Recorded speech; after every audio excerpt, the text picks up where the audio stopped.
হাজার বছর ধরে আমি পথ হাঁটিতেছি পৃথিবীর পথে, সিংহল সমুদ্র থেকে নিশীথের অন্ধকারে মালয় সাগরে।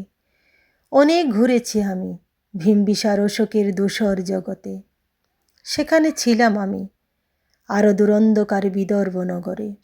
আমি ক্লান্ত প্রাণিক, চারিদিকে জীবনের সমুদ্র সফেন। আমারে দুদণ্ড শান্তি দিয়েছিল নাটোরের বনলতা সেন। চুলতার কবেকার অন্ধকার বিদিশার নিশা, মুক্তার শ্রাবস্তির কারুকার্য। অতি দূর সমুদ্রের পর হাল ভেঙে যে নাবিক হারায়েছে দিশা।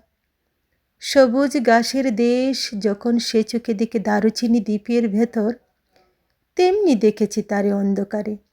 বলেছে সে এতদিন কোথায় ছিলেন, পাখির নীড়ের মতো চোখ তুলে নাটোরের বনলতা সে। সমস্ত দিনের শেষে শিশিরের শব্দের মতন সন্ধ্যা আসে, ডানার রুদ্রের গন্ধ মুছে ফেলেছিল। পৃথিবীর সব রং নিভে গেলে পাণ্ডুলিপি করে আয়োজন। তখন গল্পের তরে জোনাকির রঙে ঝিলমিল। সব পাখি ঘরে আসে, সব নদী ফুরায় জীবনের সব লেনদেন।